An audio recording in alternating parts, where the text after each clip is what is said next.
Darío Valenzuela no solo es profesor de literatura y filosofía, es también quien desde alrededor de 2011 lleva adelante la revuelta literaria, una expresión artística, inclusiva y democrática que tuvo sus inicios en varias escuelas donde Darío trabaja como docente. Y fue así que empezaron a escucharse otras palabras, como si fuese un abrazo. El origen de la idea o del proyecto de la revuelta literaria nace después de muchas observaciones respecto de esta concepción de que los pibes no leen, no escriben, y empezar a trabajar prácticas del lenguaje en el aula, después de trabajar en ciencias sociales con otros profesores, me permitió ver que es cierto que había una serie de dificultades en la escritura de los pibes, y empezar a trabajar en prácticas del lenguaje me permitió pensar las prácticas del lenguaje como tal, es decir, no como un lugar desde donde vos podés enseñar conceptos, sino un lugar donde vos podés ejercer la práctica del lenguaje, escribir y decir. Entonces pensé en transformar el aula en un taller, una especie de taller en donde los pibes escribieran sus propias ideas, sus propios pensamientos, sensaciones, y que esas producciones se convirtieran en la materia prima de las prácticas del lenguaje para ir canalizando hacia los conceptos. Al revés, en lugar de aburrirlos con los conceptos y entender la materia como algo aburrido, llevarlos a practicar el lenguaje desde las cosas que podían contar.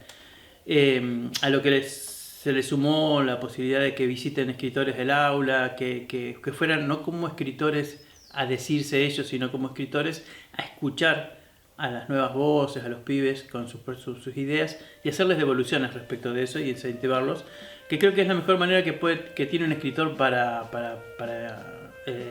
entrar en la conciencia de los pibes. Es decir, no diciéndoles quiénes son, sino diciéndoles y valorándoles lo que ellos podían decir desde ese lugar. Esa fue la semilla o la idea motor de esto, que después los mismos chicos fueron enriqueciendo a través de propuestas de: profe, si le ponemos música, porque yo toco la guitarra, me gustaría, o profe, ¿qué tal si le agregamos algún dibujo? ¿Se puede? Y ahí ellos mismos empezaron a enriquecer el espacio desde el propio interés, desde las propias necesidades de mostrar otra beta que ellos por ahí donde se sentían más fuertes. Y, y esa idea que fue creciendo involucró artistas plásticos. Me acuerdo que Gustavo Pedroso, que trabajaba en el colegio donde se inicia todo esto que es el colegio Don Bosco, se sumó a ponerles dibujos. Le mandábamos una serie de trabajos y él elegía y armaba una imagen de eso, ¿no? Y era tan generoso que armaba en un lienzo inmenso, que elegía, y ahí expresaba esto y lo terminaba cerrando en lo que nosotros armábamos como un café literario, y él terminaba de cerrar el cuadro ahí, después lo sorteábamos al final del evento. Y así con la música lo mismo, empezamos a invitar gente que hacía música y los pibes se animaban a mostrarse en grupos o en forma individual con su música, y el taller literario, ese café literario, tenía siempre las voces de los escritores también acompañando, hasta que en un momento, ya en el cuarto o quinto año de la movida, y ya con el auditorio como lugar de encuentro también para cerrar esto, una escritora referente, Miriam Cairo, al final de ese café literario que fue en el 2011, dice: Darío, esto ya no es más un café literario, esto ya es una revuelta. Y eso quedó picando. Entonces, al año siguiente se transformó en revuelta. Empezamos a también tener la idea de empezar a expandir esto que se estaba haciendo. Y ahí sí entendí que ahora sí, a través de los medios de comunicación, a través de las escuelas, empezar a comunicar esto que se estaba haciendo, que ya era rico. Y ahí surgen los proyectos de la cantata, que fue, en realidad el proyecto nace como el banderazo de la revuelta en Plaza Mitre,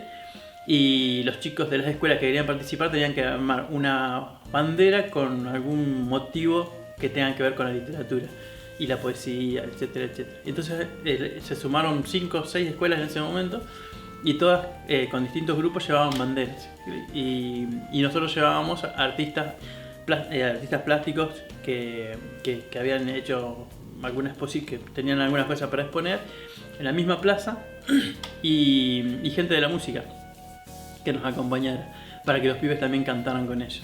Y armamos nuestra primera cantata que se fue haciéndose todos los años. Y después vino la muestra de arte involucrando artistas plásticos con los pibes y sus trabajos,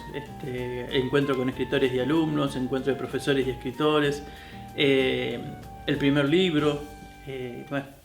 hasta que se constituyó en esto que es hoy la revuelta literaria con esta entidad, ¿no? Pero fueron 4 años de trabajo silencioso dentro de las aulas que realmente sirvieron para madurar la idea y que los pibes se involucraran, cómo funcionaban, y hoy ya son muchas escuelas públicas y privadas que participan. Incluso tuvimos hasta un encuentro interprovincial entre escuelas primarias que se hizo antes de la pandemia y que fue muy significativo también, ¿no? Traer escuelas de Buenos Aires para que vinieran a conocer lugares históricos de la ciudad a través de la escritura fue también muy, muy significativo. Pero nace así, nace con esta idea que tenemos de que los jóvenes los adolescentes no escriben, no leen, y bueno, había que demostrar que sí, que generándoles los espacios, que generándoles el tiempo, ellos tienen muchas cosas para decirnos, y así surge. Este fue el origen de la revuelta.